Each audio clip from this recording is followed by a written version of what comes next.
Let me start by saying this. If my husband had simply asked me whether I was cheating on him, I would have laughed. Out loud. For a good 10 minutes. Because the idea that I, Julia Reynolds, would have the energy to cheat in between work, groceries, carpool, Pilates, and pretending I still loved the man who snores like a dying bear was almost cute. Almost. But no. Mark didn't ask. Mark didn't talk. Mark hired a private investigator without telling me. And that's when everything changed. Now I know what you're thinking. How did I find out? Did I catch the guy in a trench coat behind a bush? Did I see someone with binoculars outside my yoga class? No. It started with something much dumber. It started with Greek yogurt. One Tuesday afternoon, I got home early from work. The fridge was mostly empty except for a 6-pack of plain Greek yogurt, the brand Mark hated, the one I loved. But I hadn't bought any. Strange, but okay. People forget stuff. People buy groceries they don't remember. Right? Then I saw it. A receipt. Folded neatly, sitting on the kitchen island like it wanted to be noticed. It was from a grocery store 10 miles away. A place neither of us ever went. And it was from 3 days ago, during a time I know I was home all afternoon. The total was small, just the yogurt, a protein bar, and a black coffee. Mark hates black coffee. He says it tastes like regret. I picked up the receipt, and for reasons I can't explain, I took a picture of it. Then I put it back, exactly where it was. Maybe I was paranoid. Maybe I was just bored. But something about it felt off. 3 days later, it happened again. This time I found a stranger's car parked across the street. A silver sedan with no plates in the front. Just sitting there. No one inside. No engine running. I stood by the window. Watched it for 10 minutes. Didn't move. I went outside. Pretended to water the plants. Still nothing. Then I saw it. A tiny glint, like a reflection, from the rearview mirror. Someone was inside, very still, very patient. Okay, I thought, that's not normal. So I did something even less normal. I baked cookies. Yes, cookies. Double chocolate chip. And I walked them across the street. He rolled down the window before I even knocked. A man in his 40s. Beige baseball cap. A plain button-down shirt. Polite smile. But twitchy. I held out the Tupperware. For you, I said. You've been sitting out here all week. Figured you must be hungry. He blinked, then gave a little laugh. I'm just waiting for someone, he said. No worries, I replied. Who? Pause. My cousin. Ah, the cousin. Classic. Well, tell your cousin Julia says hi, I told him, and I walked away. But not before I saw the little notebook in his lap. With my name. Underlined. Twice. When I got back inside, I wasn't scared. I was furious. Not the screaming kind of fury. The cold, surgical kind. The kind that starts with whine and ends in revenge. I didn't confront Mark. No. I played it cool. I smiled at dinner. Laughed at his jokes. Let him think everything was fine. But inside I was already building my case. And if Mark wanted to play detective, well, I could be the best damn suspect he'd ever stalk. 2 nights later, I went through his phone. He had fallen asleep early on the couch. ESPN still playing, mouth open. Snoring like it paid the bills. He never changed his passcode. Still, 10:10. Our wedding date. Of course. I scrolled through his texts. Nothing. Then I checked his email. There it was. A message from someone named Dale Investigations.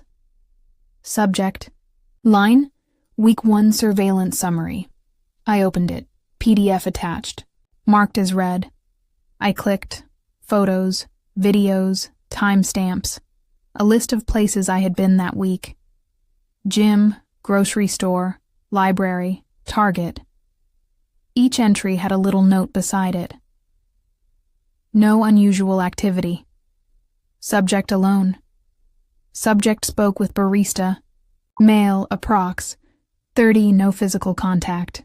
Subject: like I was a lab rat. Or a criminal. Or worse. A bored housewife looking for trouble. There was one photo of me, buying tampons. Truly. The highlight of any affair.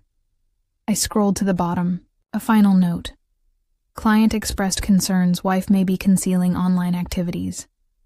Suggest temporary installation of keylogger on subject's laptop. I stared at the screen. Keylogger. Surveillance. Client Mark. He really thought I was cheating. Or maybe he just wanted to catch me doing something wrong. Anything. To justify whatever was going on inside his overworked, understimulated brain. I closed the email. Put his phone back. Tucked him in like the good wife I no longer felt like being. And I planned. The next day, I took a walk. Down Main Street, where all the little shops are. I made sure to pass by the silver sedan. The man was still there. Waved. Then I walked into the flower shop. Picked up 24 red roses. Then into the jewelry store. Tried on a few diamond earrings. Smiled a lot. Laughed even more. Then I went into the bookstore. Met up with my friend Heather, a divorce lawyer. We talked for an hour. I made sure to sit close. I even touched her hand. Once. Twice. As I left, I looked straight at the sedan, blew it a kiss. Later that night, Mark was unusually chipper, made dinner, played music, tried to dance with me in the kitchen.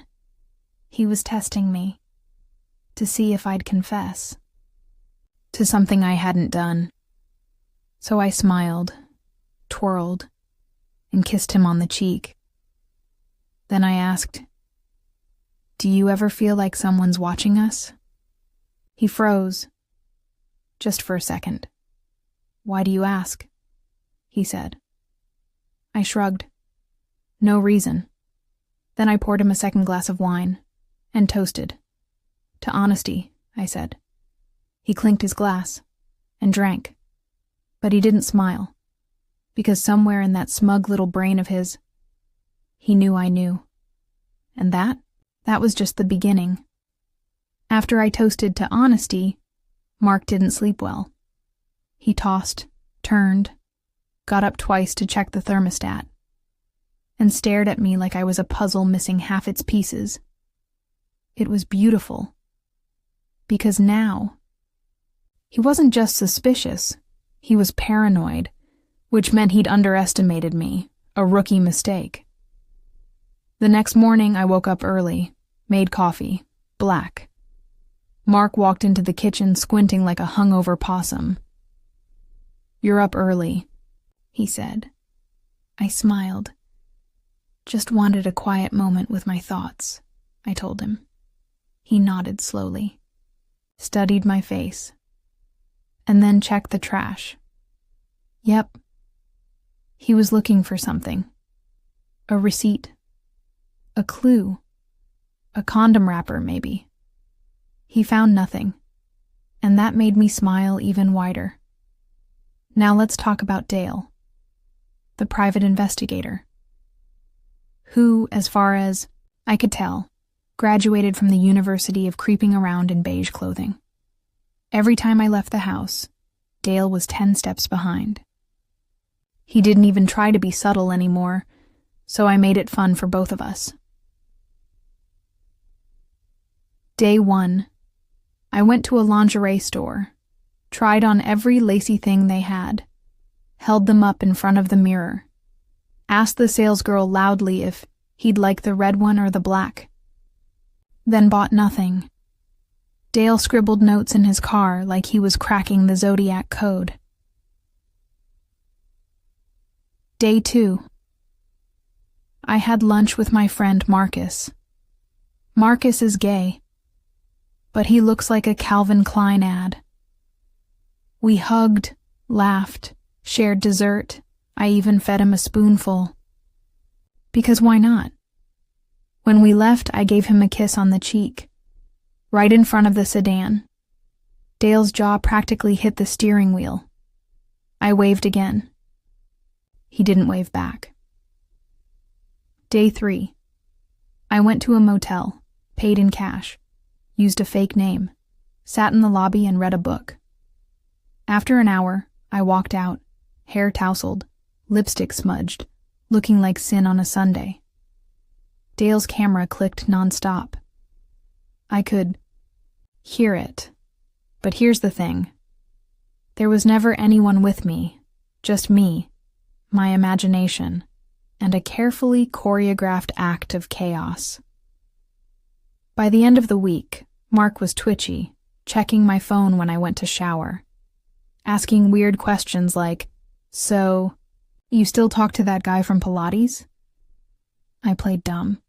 "Which one?" I said, then winked. He nearly choked on his eggs. Saturday came, and with it, my next gift from the universe. A misdelivered envelope. I was walking to the mailbox in my robe when I saw it. A thick manila envelope addressed to Mark. No return address. But the handwriting. I recognized it. Dale. Inside, photos. So many photos. Me at the store. Me with Marcus. Me leaving the motel. Each one with timestamps and notes. But also, something else. A bill. $6,000. $6,000. Mark had paid $6,000 to prove something I wasn't even doing. I stood in the kitchen, flipping through the pages, sipping coffee, laughing like a maniac.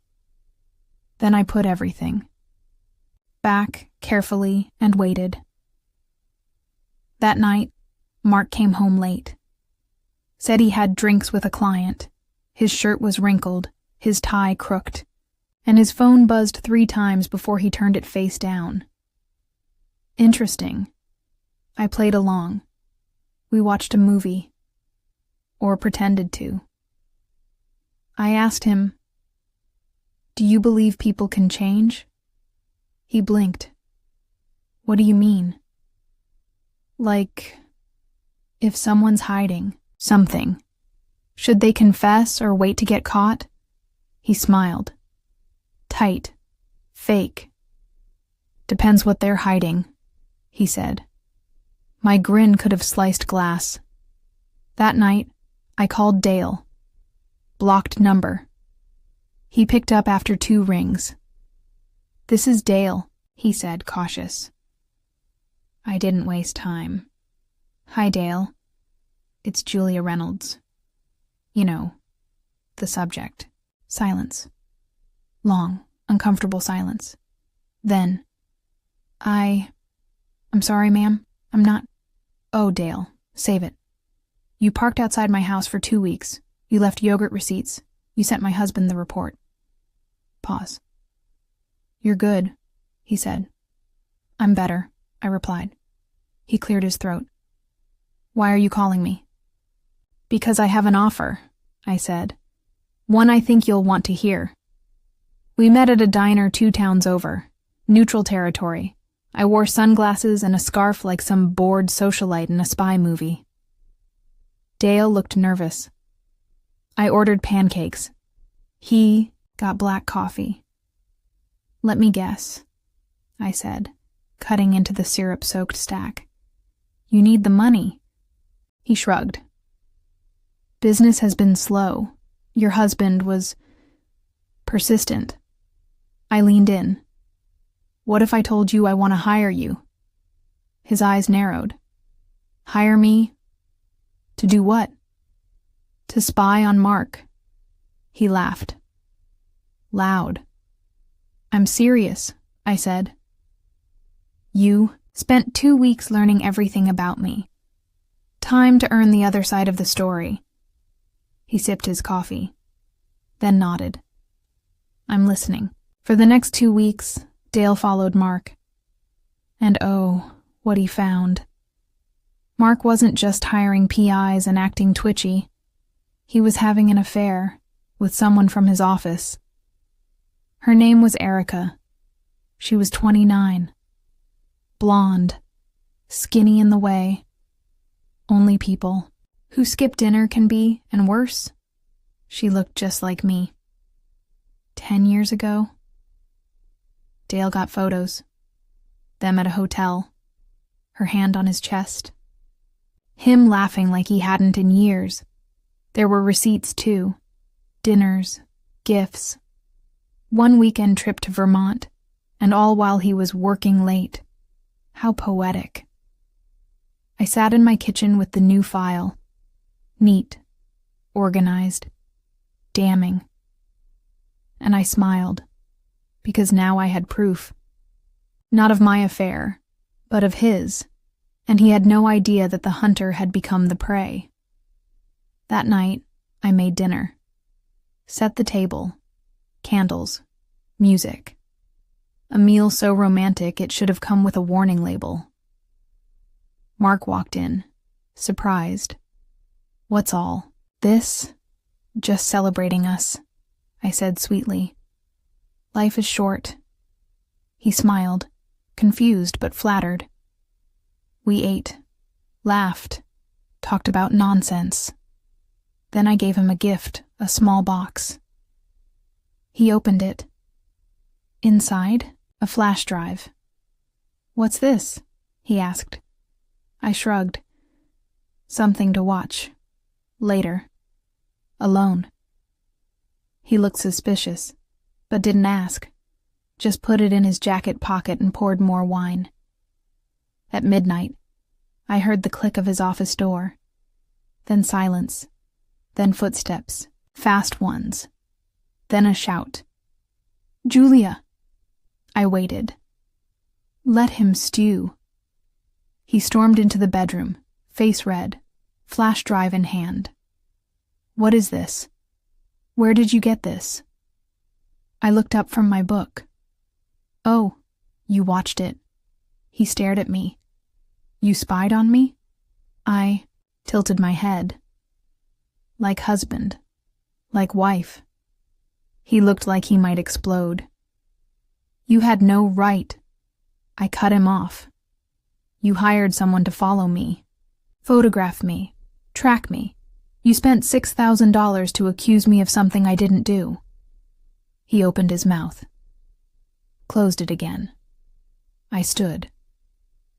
Do you want to talk about rights? Or do you want to talk about the blonde with the nose job and the weekend in Vermont? He was silent. Exactly.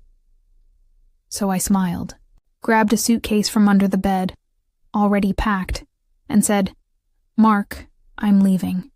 The house is mine. The lawyer's already been hired. The prenup says if you cheat, I get everything. He blinked. But, and Dale? I added. He's a witness now. Should be fun explaining that in court. Mark stammered. Can we talk about this? I shrugged. Talk to Erica. I hear she likes black coffee. Then I walked out. Down the stairs. Into the car. Free. But the best part? I left the roses. The ones he gave her. On our bed. With a note. Next time, trust your wife. Or at least pick. A smarter mistress. Divorce is a dirty word, but I learned something. In the right hands, it's also a weapon. And mine? Well, let's just say I trained for this, like it was the Olympics. Mark called me 47 times in the 2 weeks after I left. Voicemails, texts, emails with subject lines like, "Please don't do this and we can fix it." I didn't reply. He even showed up at my sister's house once, where I was temporarily staying. Big mistake. My sister Caroline is 6 feet tall and once punched a guy for calling her sweetheart. She opened the door, smiled politely, then slammed it in his face. Mark left with his tail between his legs, and I poured another glass of wine. The lawyers got involved. Mine was an absolute savage. I chose her for her Yelp review. She made my ex cry and I paid extra for it. Her name was Veronica. She wore stilettos and red lipstick to court and smiled like a lioness. We met in her office. I handed her Dale's file. She flipped through it like it was a bedtime story. "Affair?" she asked. "With supporting documents," I said. "Photos, receipts, timestamps. Oh, and a witness. Dale. You'll like him. He's scared of strong women." She looked up and grinned. "This'll be fun." Mark's lawyer was a man named Alan, the kind of man who probably tells waitresses to smile more. He tried to argue that Mark's affair wasn't technically cheating because, get this, he didn't love her. Veronica leaned forward. "Your client paid for hotels, dinners, lingerie, and a ski trip. If that's not love, then he's a very generous creep." Alan flushed. Mark stared at the table like it might save him. Then came the pièce de résistance. The prenup. You see, Mark and I signed it back when he was broke, and I wasn't. Back when I was the one with savings, a business, and a last name that mattered in the industry. It had a very specific clause. If either party committed infidelity, the innocent party got the house, the car, and full control of shared assets. Mark forgot that part. Veronica didn't. She brought it up with a flourish, reading it aloud like Shakespeare. Alan fumbled. "Your Honor," he said, "surely this clause is legally binding," the judge replied. And just like that, Mark turned white. "Now let's talk about Erica, the blonde, Miss Monday meetings at Motel 6. She had no idea what was coming. I waited, patiently, then I sent her a thank you card. Yes, a literal card, pink, with glitter. It read, "Dear Erica, thanks for giving me the out I needed. You can keep the man. I'll keep the house, the car, and the dignity. P.S. Hope you like prenups too. He'll need one." But I wasn't done. See, when someone spies on you, you don't just leave. You perform. And I had one last act, a little something I called the gala incident. Mark's company was hosting a fundraising gala. Black tie, champagne, a who's who of people who pretend their marriages are perfect, and I was invited. Technically, the invite went to Mr. and Mrs. Reynolds, but since Mrs. Reynolds no longer existed, Ms. Julia Reynolds RSVP'd. I walked, in wearing a dress that said I moved on and you didn't. People stared. Mark nearly choked on his drink. He came over fast. "Julia, what are you doing here?" I tilted my head. "I'm on the board, remember? You never took me off." He opened his mouth, closed it again. Erica stood by the bar, wearing a tight red dress and insecurity like perfume. I smiled at her. She smiled, back confused, poor thing. "Now," Enter Dale. Yes, I brought Dale to the gala, not as my date, as my photographer. He wore all black and carried a camera like it was an extension of his body. He took photos of the guests, the stage, the silent auction tables, and then he filmed me, giving a speech. That's right. The board gave me 5 minutes on stage, and I used every second. I tapped the mic. Good evening, I'm Julia Reynolds. Polite applause. I smiled. As many of you know, this organization is built on trust, partnerships, transparency. Mark shifted in his seat. I kept going, and in that spirit, I'd like to dedicate this moment to the importance of honesty. Someone coughed. Dale kept filming. I learned something recently. When someone spies on you, assumes the worst, it usually says more about them than it does about you. Mark's face turned red. Erica looked like she wanted to disappear into her purse. But don't worry, I added. I believe in karma and prenups. Mic drop. Literally. I walked off the stage to silence, then applause, then laughter. The next morning, the video hit social media. Dale posted it, with my permission. It went viral in our town. Local news picked it up with the headline, Divorced and Delivered, Woman Outs Cheating Husband at Gala Fundraiser. People at Mark's job started whispering. Erica? Quit 2 days later. Mark? Moved to a different department. You know, the kind with no windows. 6 months later, I was living in a gorgeous loft downtown, decorated in peace, solitude, and silence. No suspicious glances. No late-night texts. No private investigators. Just me and freedom.